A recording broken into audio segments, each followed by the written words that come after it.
Good afternoon, sir. Sucheta, that's right.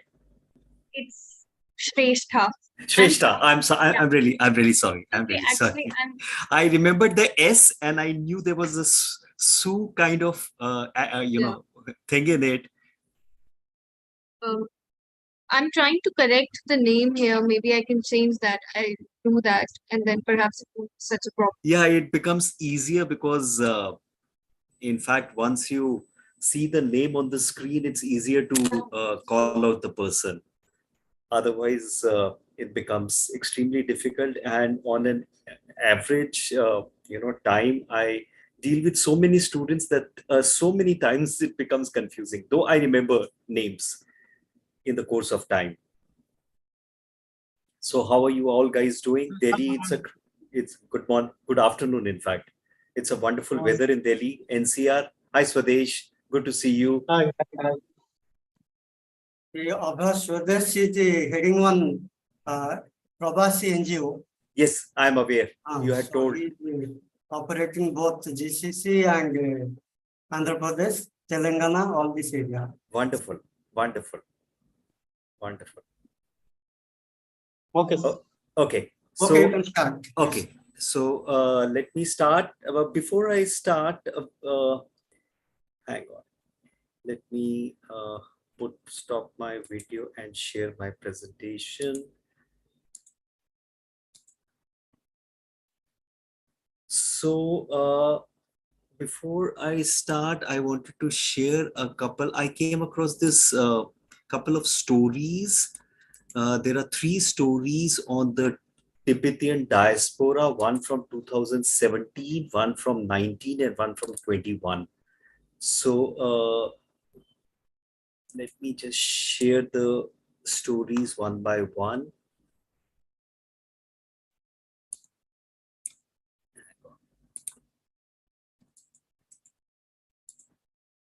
That's one, that's second, and that's third.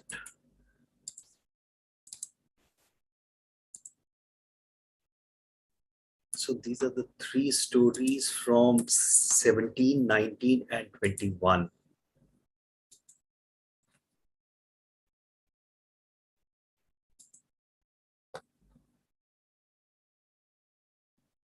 Are you able to see the screen and hear my voice?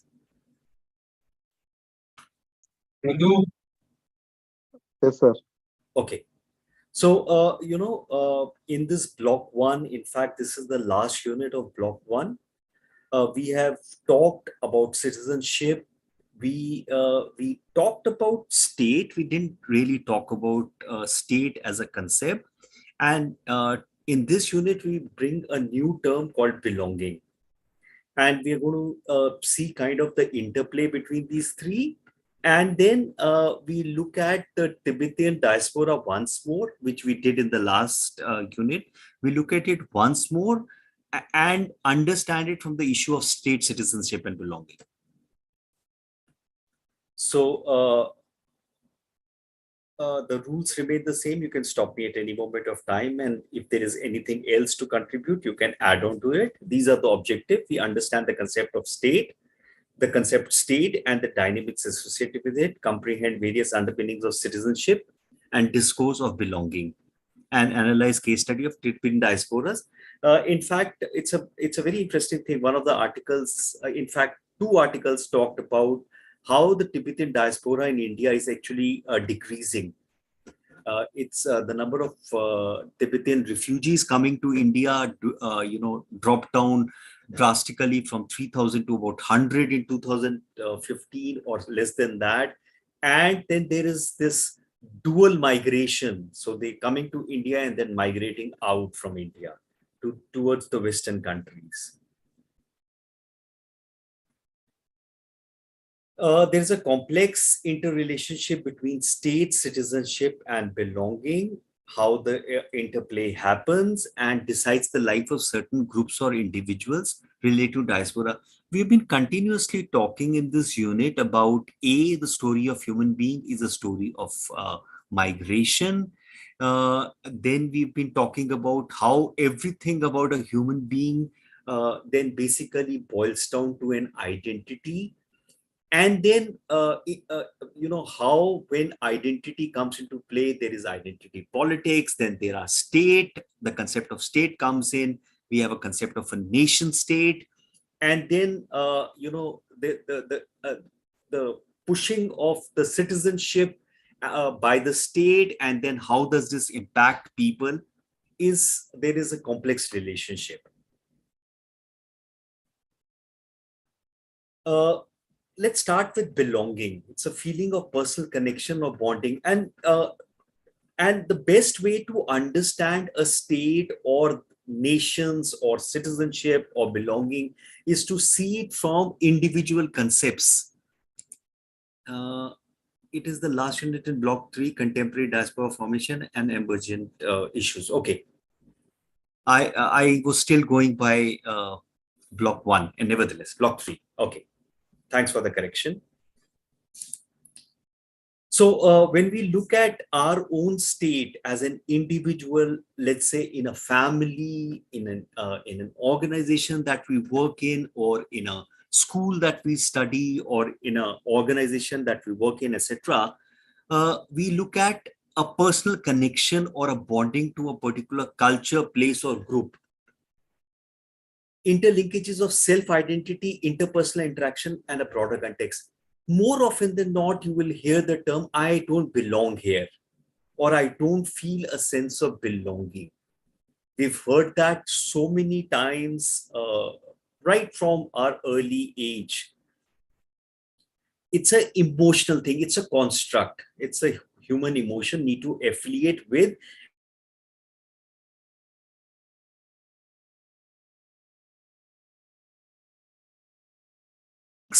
Chased Hindi, in fact, a lot of Bihari Hindi, and in fact, his video had gone viral, where he was talking about the fact that how he came to India. My internet seems to be unstable. Are you able to hear my voice? Yes, we can. Okay. I just got a message, my internet. So this, and you can see this video on YouTube. About this South Korean boy whose father came to Patna, Bihar to work. And he did all his education in Patna.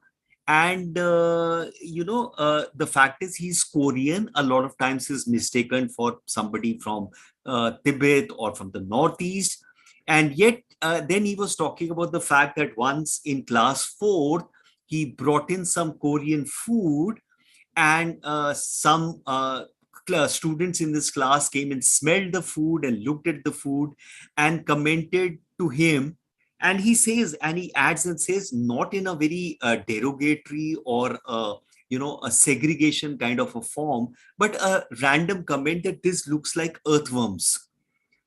And he says from then on, one thing that he did was to bring in bread or roti and alus to have a sense of belonging in that class. So that sense of belonging becomes a very important thing to be able to affiliate with and being accepted by the members of a group.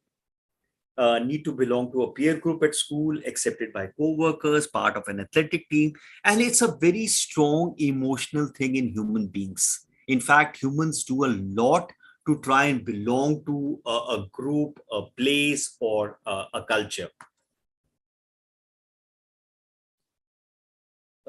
Defining a state is a sovereign community politically organized for the promotion of common ends and the satisfaction of common needs. Again, this is more abstract. We'll come to a little more detail in the next slide. Government represents the collective name for the agency, magistracy, or organization through which the will of the state is formulated. More often than not, a lot of times we interchangeably use the term state and nation, but these are the two definitions in terms of state and government. Introduction to political science.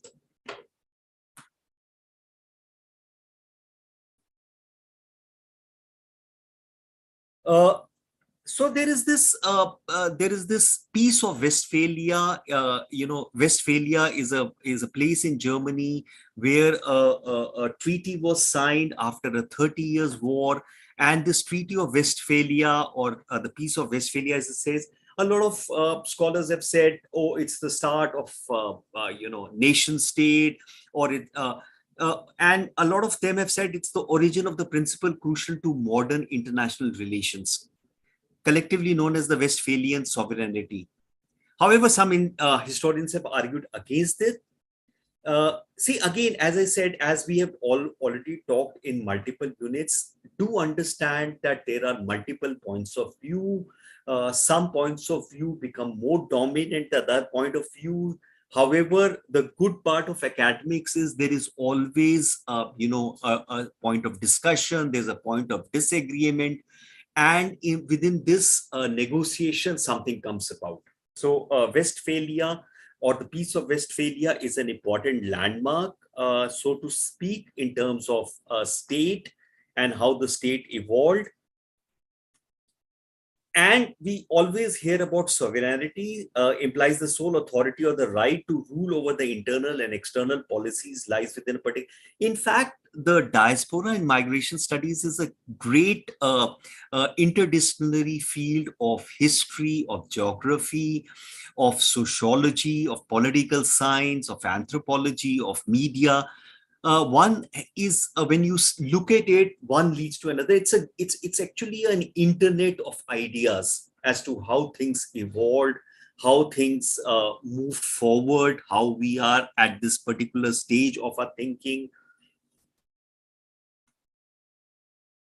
So the conceptual dimensions of the state implies that all four characteristics. So state is characterized by a permanent population, clearly defined territories, an institution of government, and sovereignty. And this also gives an international identity to the state. Remember, all states also are in terms of getting an identity. So, for example, if there is a state which is not recognized internationally, then that state, has a very fluid kind of an existence. So, for example, the Kurds talk about Kurdistan, but it is not a state in the real sense of the state. Nobody has given it an international identity, or said that yes, it's a state.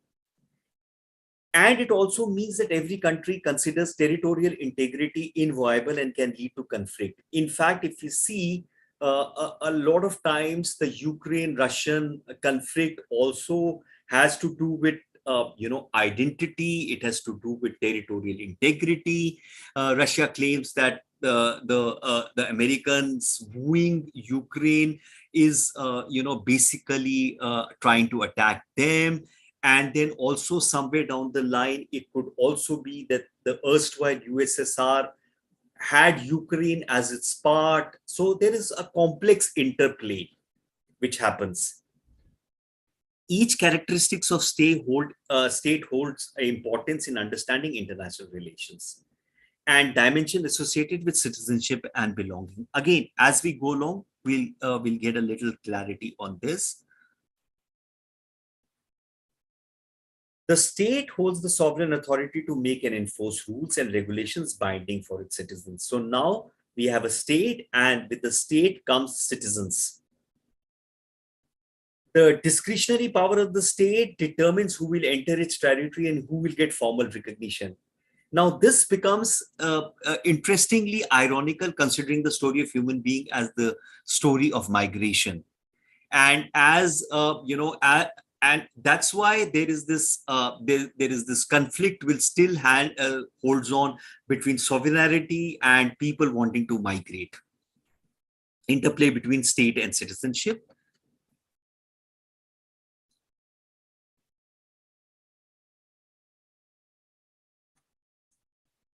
Okay, so let's look at citizenship and its broader sense, belonging. So more often than not, citizenship is a legal, term, and a belonging is more a conceptual term. Having referred generally to the rights and obligations defining the relationship between individual and a. So again, as a political thought, So there is an interplay between citizenship and a state. It's the state which grants citizenship to people. Belonging is tricky to define and hard to measure. It's the product of stories we construct and the way we orient ourselves. So many times you would have seen in movies or heard it around that, there are people who say, for example, are working in the best of organizations, have a family, but they do not get a sense of belonging. In fact, a lot of conflicts, if we see today world over, conflicts within states, you can see you can identify as a sense of belonging. It involves interactions, both intimate and public, and the evolution of shared habits and perspectives. People might be citizens in a particular state, but may not have a belonging to that state. You could be a part of a family, but you may not feel a sense of belonging to a family. Unlike the rights of citizens, belonging cannot be forced, nor can it be legally denied or restricted to those who deserve it. So, belonging is a much more fluid concept. Citizenship is a much more formal concept. So, there is this author Wei Wang, a Chinese author, a Chinese person of Chinese origin, who moved from China to Canada to America, who says has got American citizenship, and she moved because first a father moved, then a family moved, and she moved. Has made many things easier for me and my family, but it does not equate to belonging. Nor does it mean that I feel American through and through. That is a challenge which is there for possibly the 21st century and beyond. How do states get a sense of belonging for people, for migrants, for refugees, for diasporas? How does it work out? There are multiple strategies to it, but at the same time, this becomes a very important question. So this is an article in the New Yorker, I think. You can check this out. In fact, when you read more of these stories, you get a sense of how people construct their identities, their belongings, and at this stage, it's good to bring in the concept of a nation and state. A lot of people, a lot of scholars use nation and state interchangeably. There is a difference. So while a nation is a group of people with a common language, history, culture, and usually a geographical territory, a state is an association of people characterized by formal institutions of government, including laws, a permanent territorial boundary, and sovereignty. A state may comprise one or more nations, as did the Roman Empire or the Austro-Hungarian Empire, and a nation may be represented by one or more contiguous states. So there is a difference. Unless you have a formal institution of government, including laws and a permanent territorial boundary, it is not characterized as a state.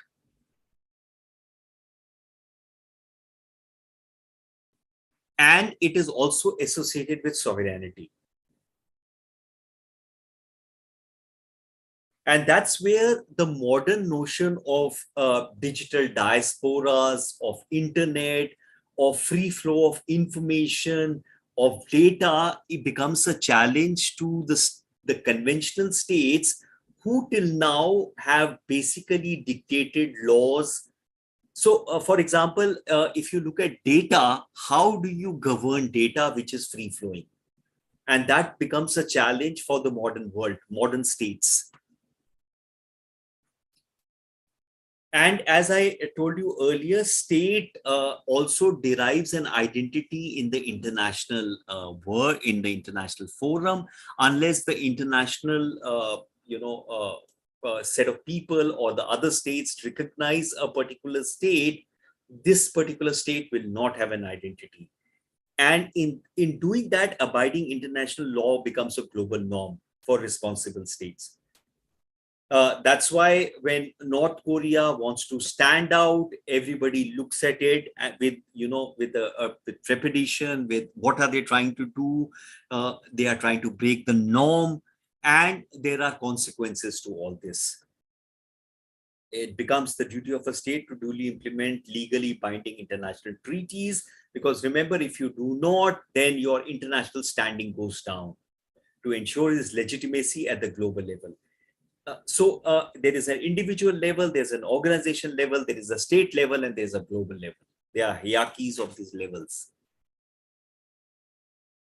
India also follows international norms, signatory and party to many international treaties and covenants relating to migrants, refugees, and stateless persons. So we have, for example, ratified Universal Declaration of Human Rights, International Convention on Elimination of All Forms of Racial Discrimination, Civil and Political Rights, Economic, Social, and Cultural. We still have not ratified the Refugee Treaty. And that is why we still treat refugees as foreign beings, as foreigners, as illegal, aliens. Convention on the Elimination of All Forms of Discrimination against Women, Convention of the Rights of Child. And more often than not, once we have ratified, India has ratified these treaties, you are bound to follow these treaties.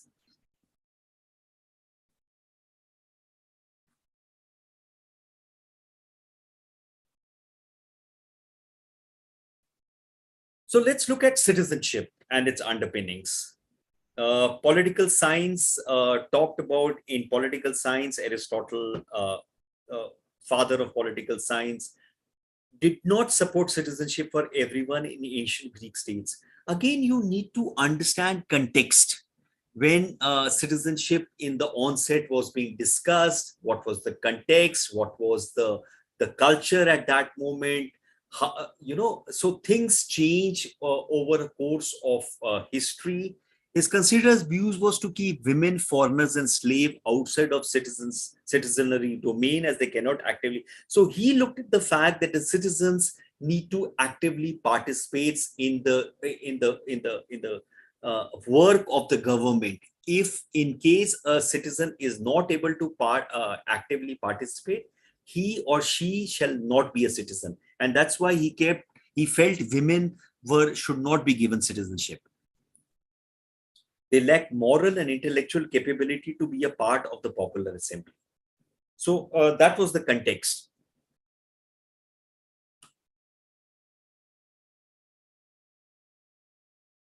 He wanted to ensure full and equal participation from citizens in the governance, was a capacity to govern and be governed. So in fact, that is the reason a lot of times in today's discourse, we hear about the fact that you elect the government that you get, you have to be vigilant even after you have elected a government. This stems from early days. Similarly, various political thinkers have time and again theorized and conceptualized specific dimensions associated with citizenship. This is a work in progress. How do you define citizenship? And citizenship, if you see by the very nature, is an exclusionary concept. It's not an inclusive concept. You are basically excluding certain people out of the citizenship. Relationship between individuals and states. Citizens come under the inclusion category and are given political and civil rights. Now, that's where the conflict happens. So if we are talking about human rights, then the human rights come in direct conflict with citizenship right, because if we are talking about human rights and decide that every human has to have some rights, then how can a refugee or a migrant be denied the basic human rights? And one of the basic human rights is a sense of belonging and a sense of dignity, a sense of well-being. But citizenship talks about the fact that only citizens should get certain rights and the rest. And, the whole concept of illegal migrant itself becomes a contrary to the human rights scenario. But these are negotiations, and these are discourses and arguments which are going across states, across the world, across humankinds. Aliens fall under the exclusion category, do not hold political rights. They can be asked to leave the country anytime by a legal notice.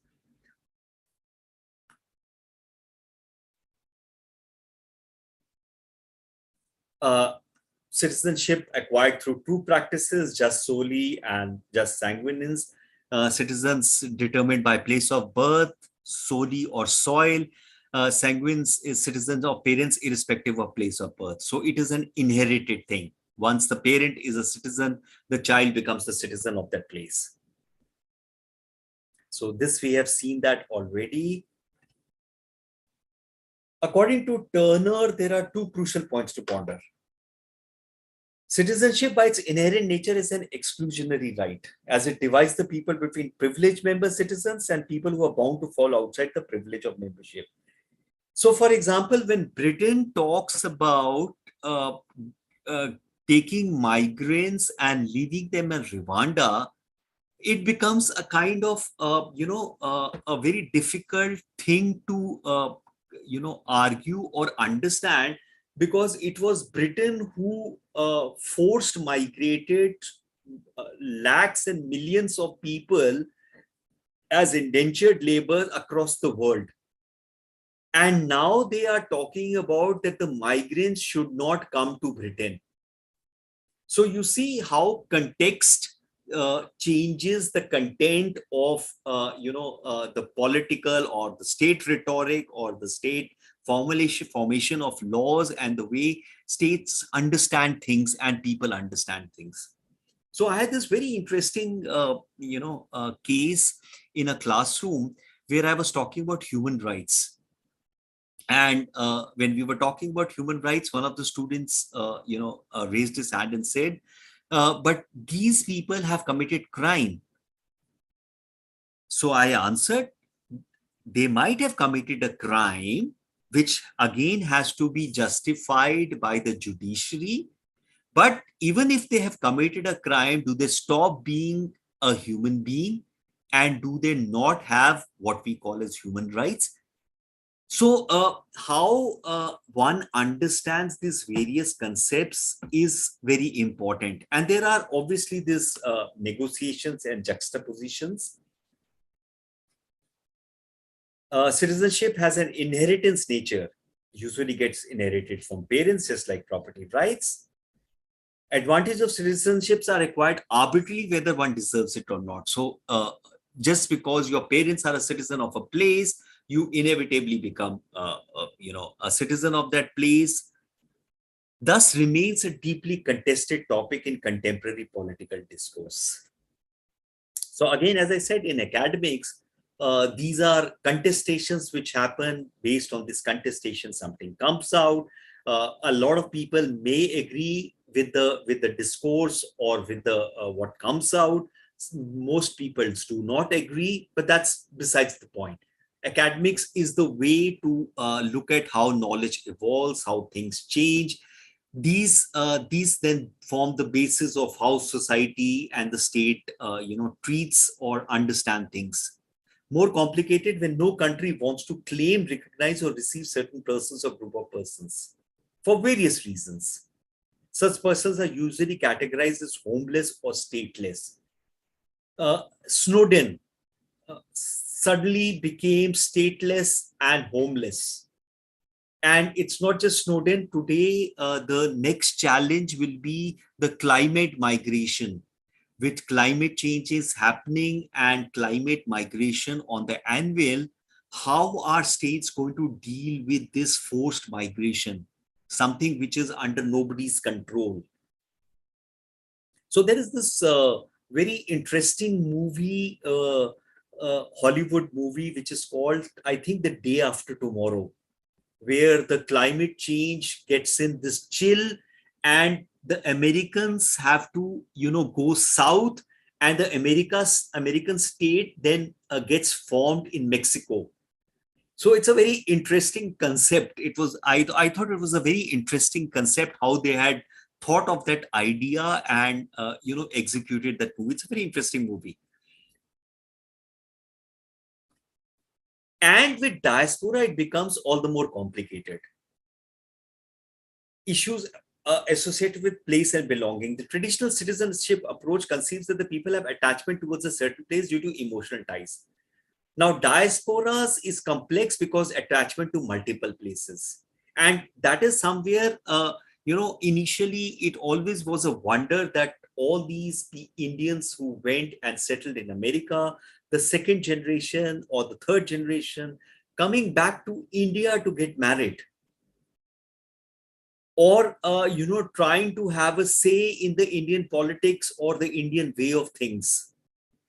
It is because of a sense of belonging. So they might have got a citizenship of America, they might have stayed out there. There is certainly still a sense of belonging in the home country. There's a belonging in the host country. They want to belong to that society out there, but at the same time, they have an attachment to the home country.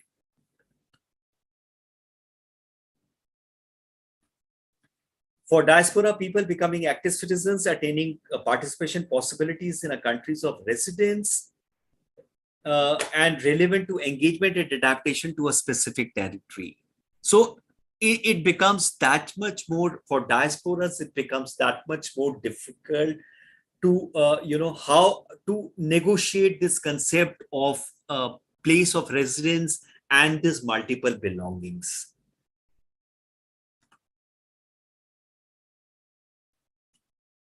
Are often simultaneously part of two or more community societies. Their efforts are not just limited to shaping a new life in new surroundings. Dual challenge of gaining a recognized social position in new social structure and retaining the previous positions. And that becomes a complex challenge. In fact, that is the same challenge which people would be facing when they move from one state of India to another state for jobs, for livelihoods, or for better opportunities. So it becomes a very, and if you see, there is major internal migration which is happening in terms of economic opportunities, how the sense of belonging has to be brought in by the various Indian states, how multiple states of the world have to get that sense of belonging, how to negotiate between the place of residence and from the place from where you come from.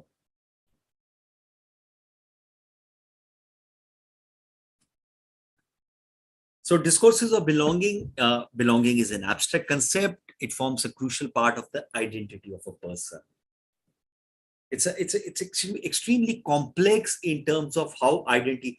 I was seeing this video in which there was a person whose designation was an identity architect. So there are multiple people who help other people, negotiate identities. Belonging is an alienable part of happiness for an individual or group to feel worthy and capable of productively contributing to the nation's development. So in the absence of a feeling of belonging, more often than not, citizens or aliens or migrants or whatever designation you give will not be able to contribute in terms of economically or otherwise. Citizenship is looked at as legal recognition of political belonging. So again, citizenship is legal, belonging is much more abstract.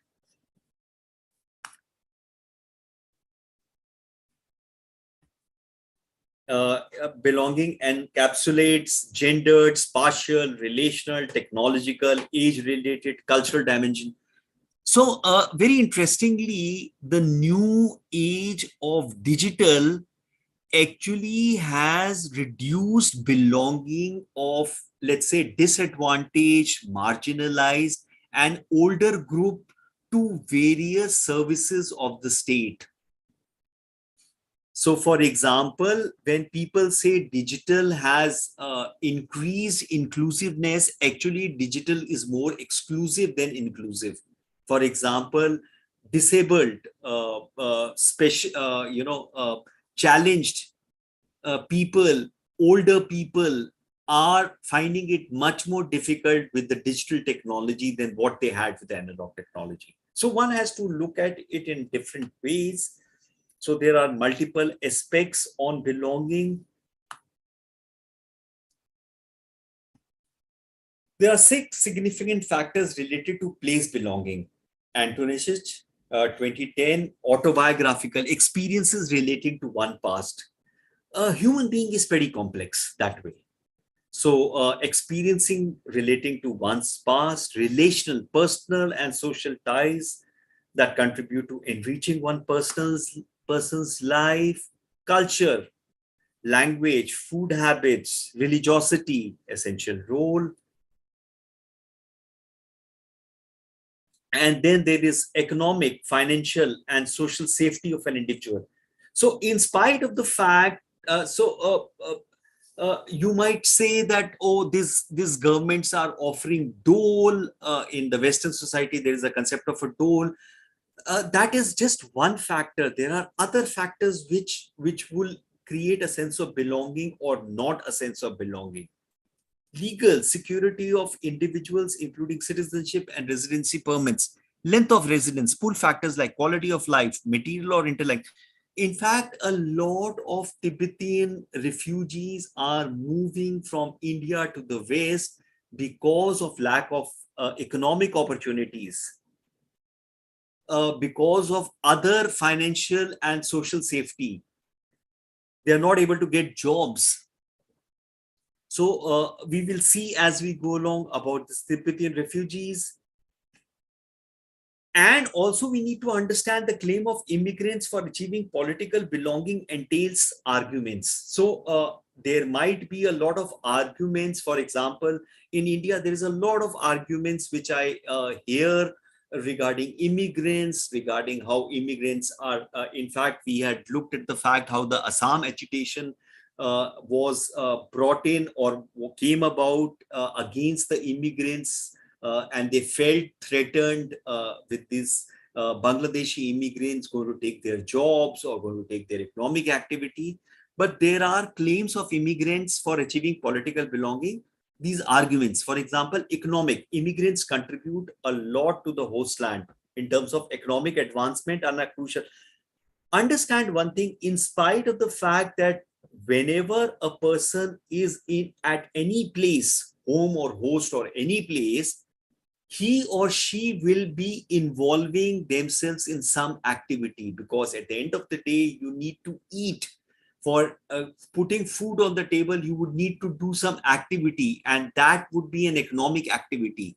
All of us involve in some economic activity. So immigrants contribute to the host land in terms of economic advancement, crucial and inalienable part of the country's economy. Social, immigrants participate in everyday social exchanges, create a social fabric. Diversity component becomes very important.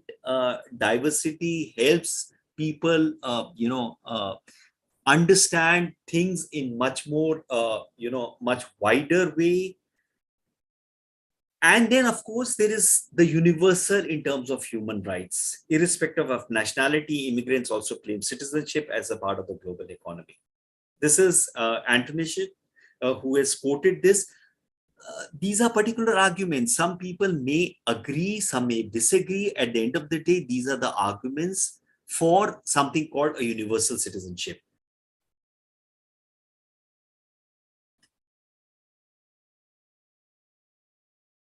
In spite of a citizenship, asylum seekers will feel accepted and recognized, as we saw from the Chinese authors, in New Yorker story. In spite of the fact that she's an American citizen, she does not feel a sense of belonging. In fact, in the earlier units, we looked at the fact that how the Chinese Indians who had stayed in India for a considerable period of time, when they went back to China, felt aliens in China, because they had been very well integrated in the Indian scheme of things. The host society also needs to accept, acknowledge, and appreciate the inclusion of people, because at the end of the day, unless the host accepts acknowledges and appreciates these people, these migrants will never get a sense of belonging.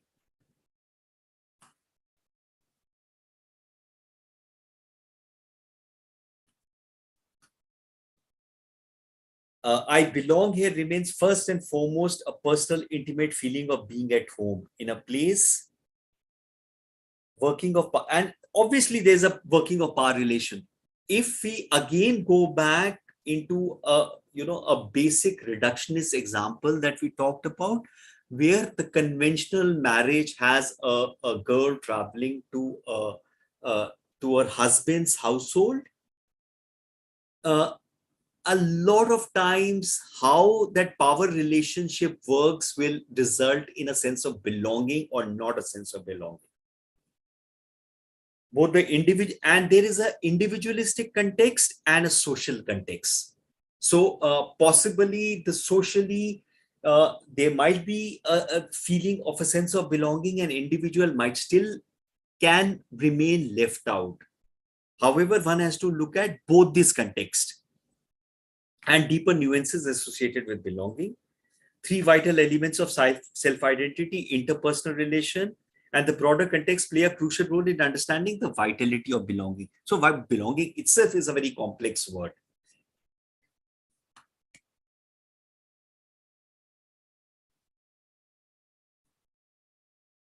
I hope I'm not going too fast with this.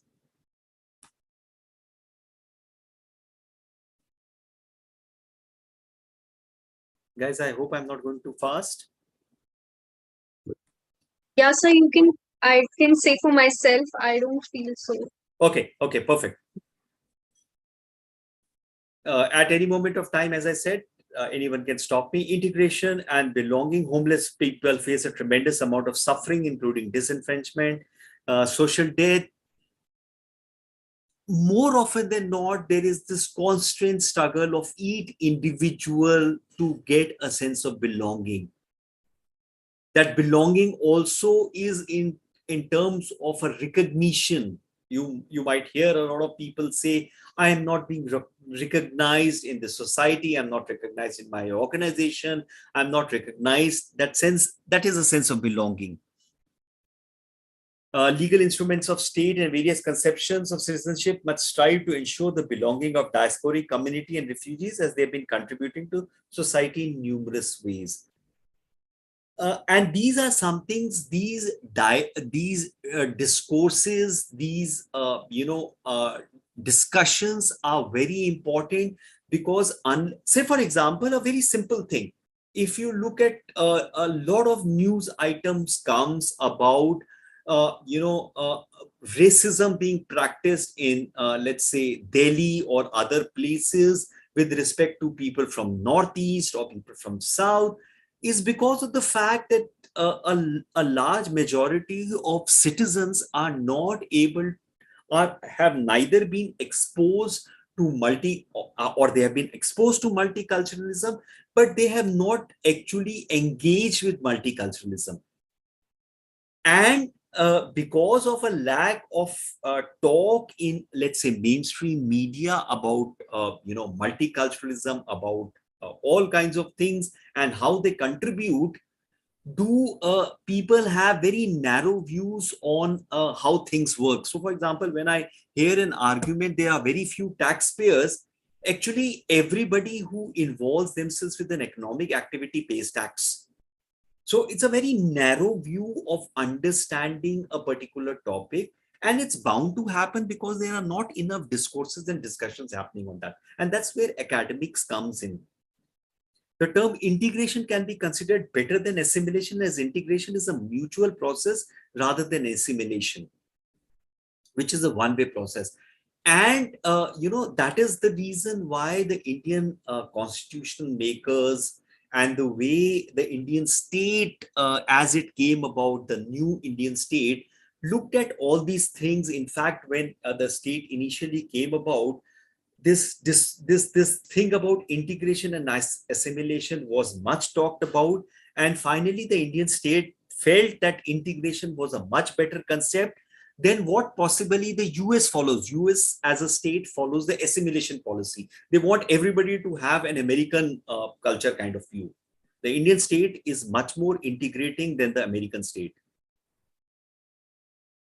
There are economic incentives of integration and belonging. Legrand, there are 7 dividends. He brought out 7 dividends. There's a 4D dividend. Many refugees do dirty, difficult, dangerous, and dull jobs that are not readily taken by a host society.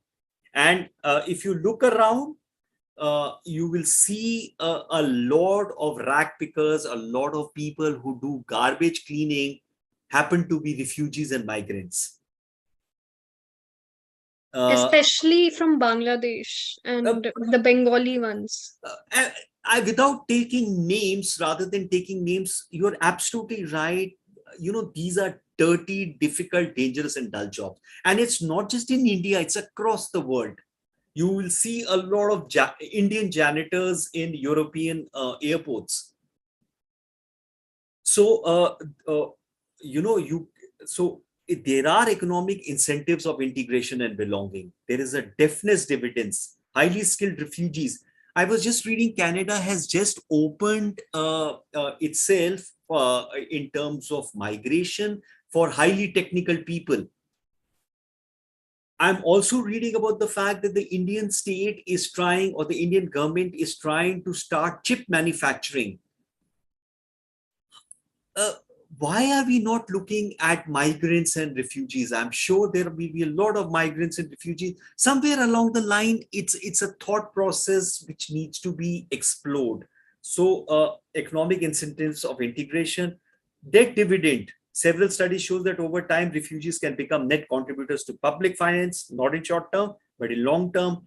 Demographic dividends. Refugees normally are younger people and can have built a younger and adaptable workforce.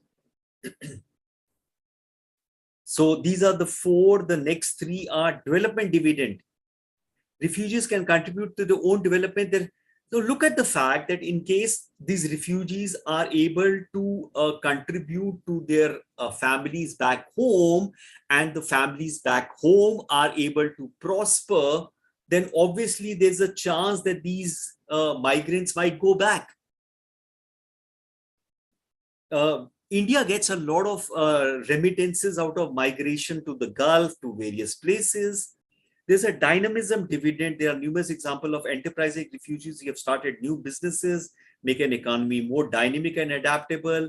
Tibetans, in terms of handicrafts, in terms of Tibetan food. There's a diversity dividend. Diversity also gives a lot of dividend. In fact, gender and diversity studies today worldwide are incorporated in various academic places, in universities, in organizations. They are pushing diversity, gender and diversity, because this, it has been shown that gender and diversity give dividends. Refugees can bring new ideas and form of innovations outside what is really routinely thought and imagined within the receiving society. Indians have done phenomenally well in the American society, if you see. So the American society or the American state is reaping major dividends out of the Indian migrants, or the Indian NRIs, as we call them. And sorry. So there is no such policy for returning migrant workers to make them rehabilitation and reintegrate with these government schemes and according to their skill sets. There's no chance to them.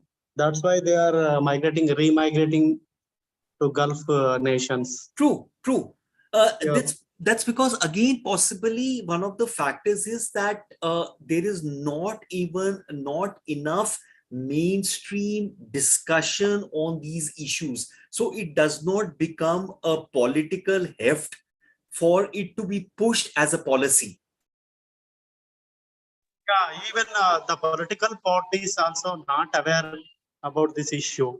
Returning migrants, especially international returning migrants. So see, we remember about within the country migrants only. Many times in Parliament also. Recently, K.R. Suresh Reddy, he pointed out what about the any welfare board for the returning migrants? He raised the question in Parliament question hour, but the government MEA answered that there is no idea about this. There is no uh, advice. There is no such a plan for this returning migrants. They said. True, absolutely. You're absolutely right. So in integration and belonging, political parties play a very important role. And then again, because of a diverse and a big country like India, there are so many issues. Who is going to be looking at this issue, or who is going to be looking at that issue? That's where some amount of political posturing, pushing the politics or the political parties to take up a particular issue, lobbying. The concept of lobbying is now becoming, more important in the country. For example, in the West and other places, it is recognized as a legitimate process. So there are so many issues, and you're right. If you are looking at this, if at any problem that one looks at, for example, the Indian state looks at, there are so many solutions, and unless all these solutions are brought to the table and talked about, how would we know that a particular solution looked at by a particular bureaucrat in a particular ministry is the best solution? Was that Swadesh who was saying that? Yeah, sir. It is a Gulf base in there. Okay, okay. The temporary migration. That's why the NRIs, you're saying the two parts. If they go US, UK, Canada, they're doing settle. They're thinking to settle there only. But in Gulf region, they will come back after 10 years, 20 years. What are they have work and contract? And then you're saying in the absence of any rehabilitation, they go back. Yeah. I can totally understand. Yeah, the white collar jobbers also, they can easily they can search a job in India and they will settle, or they're doing some other businesses also. But these people, they cannot do much better reintegrate. Because they've stayed for such a long time outside. Yes, sir. Understandable. Mentally, physically, socially, politically also, sir. Okay. Thank you. Okay. And in all these, media plays a very important role. When media imposes specific identities to certain sections, lead to exclusion. Asylum seekers or refugees, due to their exclusion from society, compelling them to question their belonging in the host land or homeland. So political parties and media play a very important role in the whole process. We are short on time. Let's move it. Okay. Integration. India is known for well-appreciated ancient legacy of Vasudev Kutumbakam. World is one family, followed a distinct salad bowl, which what we typically talked about. Integration celebrates diversity. The founding fathers of the country looked at integration, and in fact that is still continuing, though there are all kinds of blips which come into the being. It's a unique model for previous, and in fact we always have seen research wise or otherwise that diversity does bring advantages. There is a chat. COVID is exposed how various Indian state takes. Yes, of course. Ranjit, COVID was in fact a bad phase and a good phase for some, but the lot of stories which came out were typically in a particular bad way. Again, somewhere down the line, there are so many complex. India is a very complex and a diverse and a big nation, and works very well at a decentralized level rather than a centralized level.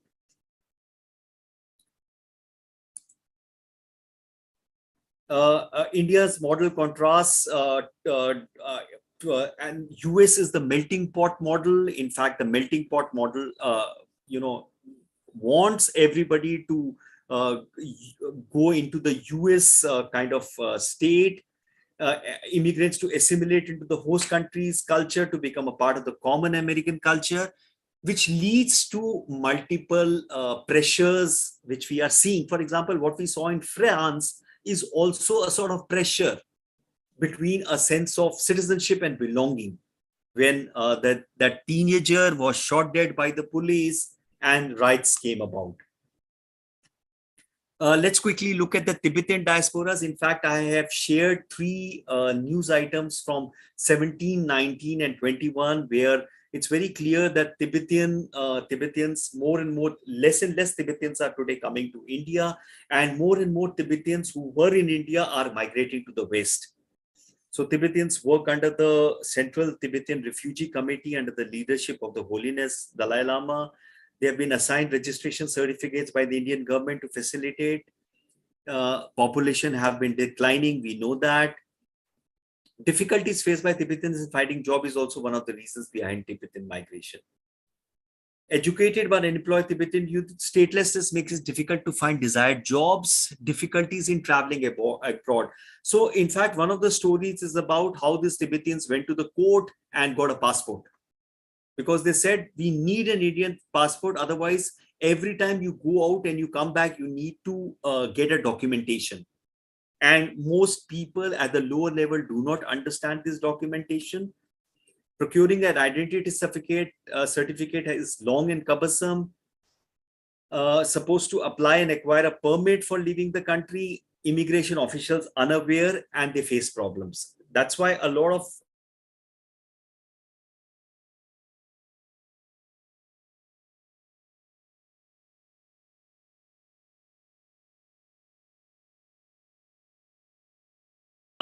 get jobs, they can get an Aadhaar card.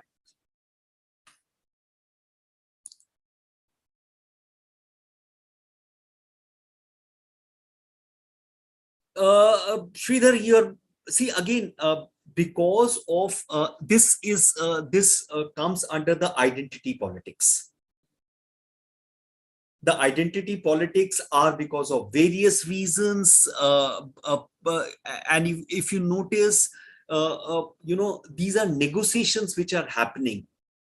And interestingly, we have also seen historically the melting pot may not work in such a diverse society like India, in spite of whatever you try and do. See, at the end of the day, one of the reasons why we have survived all these, in fact, the Indian civilization, one of the old days, has survived all these multitude, historical, upheavals of various raiders, invaders, diasporas, migrant groups, is because of our integration approach. And more often than not, you will also see the fact that whenever there is a crisis which comes, we go back to our cultural moorings of integration.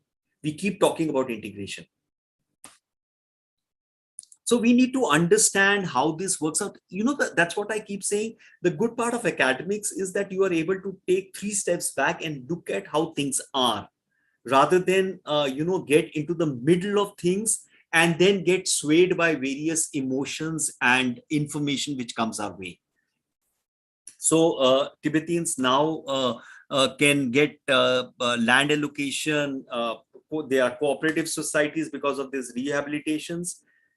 There was a news story in Himal magazine from Tibetans in North America maintaining links to homeland presents a unique challenge. Invest without institution. So India has that institutional framework of that experience of Tibetness, whereas the West being a melting pot. So the Tibetans, the young Tibetans who are now going into the West, are going through this major, fight within. Once they take up an American citizenship or a European citizenship, do they still remain Tibetans? Some of them have felt that they can then push the Tibetan cause much better once they are American citizens. But it is not easy, because now, the sense of belongingness, the sense of citizenship, Americans want you to be assimilating their culture. And then inevitably you realize as the generations pass, the culture gets eroded. The community must craft its own solution to express and nurture what it means to be Tibetan. This story is in Hemal magazine. If you, it's available on the net. You can read it. Summing up, conceptual idea of state with its 4 characteristics focus on crucial dimensions of citizenship. Citizenship, as we said, is an exclusionary concept. It excludes certain people, includes certain people, aspects of belonging. With state and citizenship, concept of integration, linking them to both salad bowl and melting pot. And we read a little bit about Tibetan diaspora. The 4 new stories will get you a further understanding of the Tibetan diaspora. And there are some references: J. Ahmed, Tibetan Diasporas, Antonisich, Amila, and Arnold, Homelessness, Citizenship, and Identity. Okay, any questions?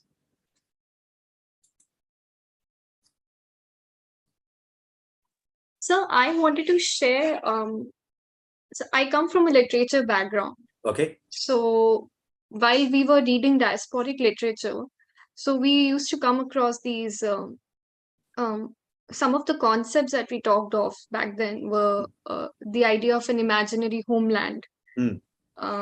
by Salman Rushdie. Correct. And Homi Bhabha's idea of liminality. And so I was just wondering if when I'm, since right now it's a paper which is kind of, it's a question which is more sort of has to do with the, I think, the discipline right now as like, if I'm looking at this, are there any strict boundaries where, so I cannot refer to those authors and their research, and I mean, can I use those terms as well? Yes, of course. Listen, at the end of the day, literature is a great pointer to history. It's a great pointer to geography. It's a great pointer to a lot of things. Somewhere down the line, we still do not look at literature as it is. So I recently wrote a paper with a colleague of mine who is a professor in English literature, and we talked about what does the literature talk about pandemic, the COVID pandemic. So literature gives you a great set of pointers. Remember, media, when we even look at movies, we get a sense of, we get a sense of context. So literature is a great source. Okay, sir. Yeah, that's what I wanted to know. What about Pakistan women landing up in Haryana recently, Ranji?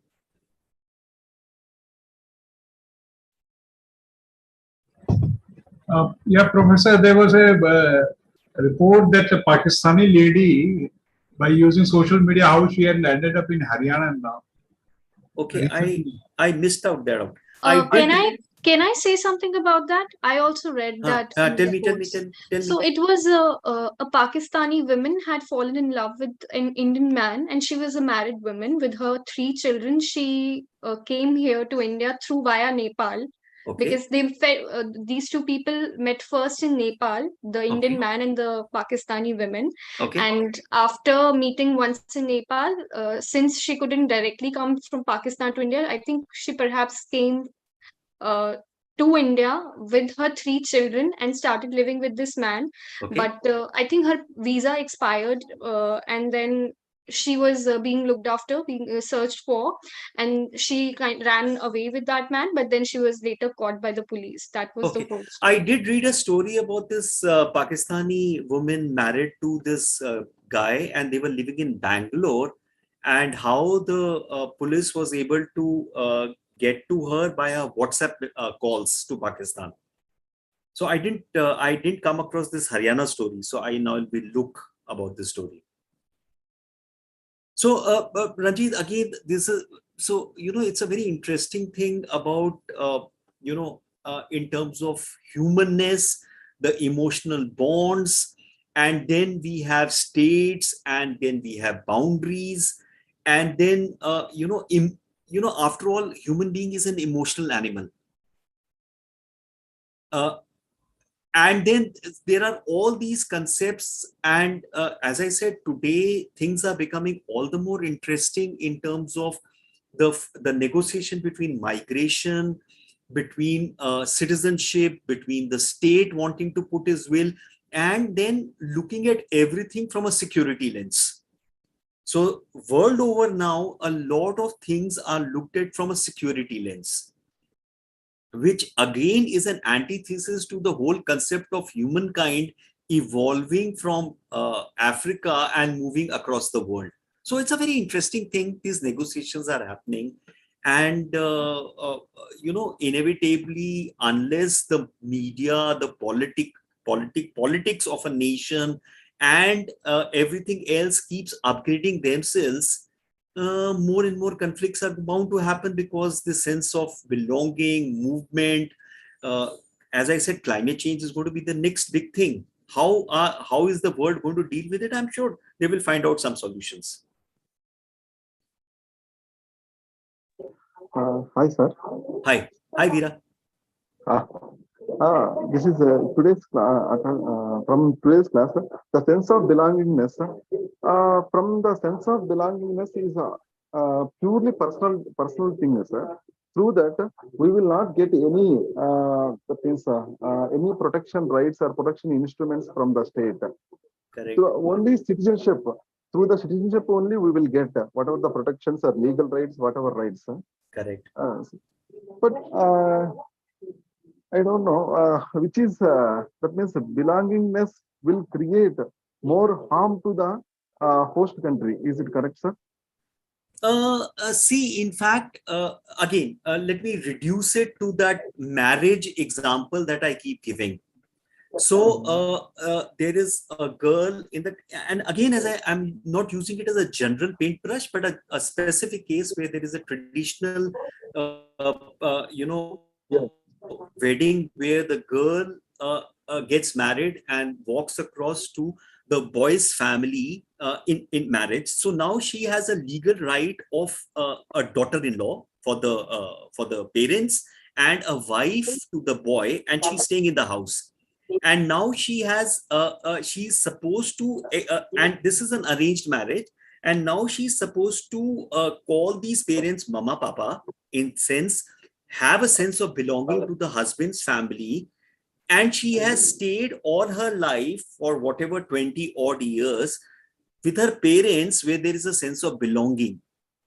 Now, unless this husband's family, the husband and the husband's family, they have given her a legal right.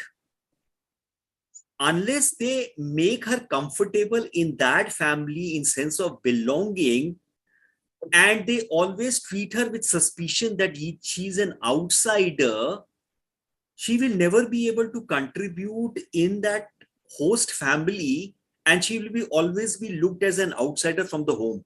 Veera? Yes, sir. But but God came from same culture. Sorry?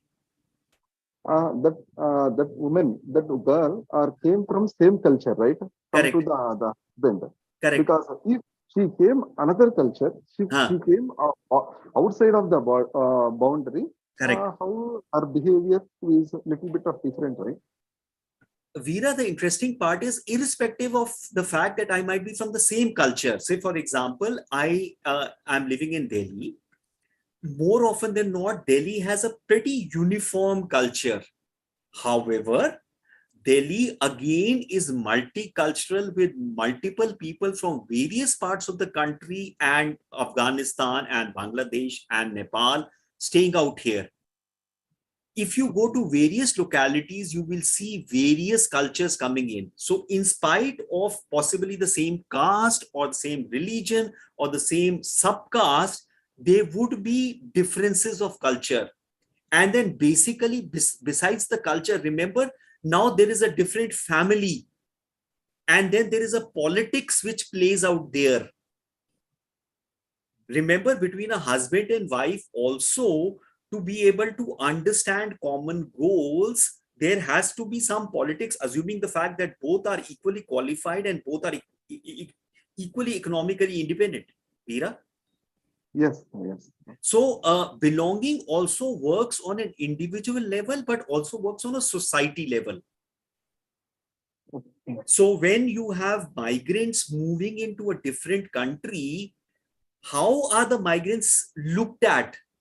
Say, for example, the discourse which we, which media and a set of political parties talked about the Bangladeshi migrants was not very, see, it worked well within the political realm, but if you look out from a human realm, some of those comments were uncalled for. Veera? Yes. Mhm. So you see, it works in multiple ways, and inevitably, academically, it has shown Yeah. that when you have migrants do contribute to a host country in various ways. Mm. Yes, sir. Okay. Yes, sir. Any other question? Thank you, sir. Okay. Sadanand, are you there? Should we, you have anything, or should we call it a day? I think he's not there. So let's call it a day. Have a nice evening and have a nice weekend. Yes, Abhay. Okay. Thank you so much. Okay. Okay. So have a nice weekend and see you whenever we next meet. Bye-bye.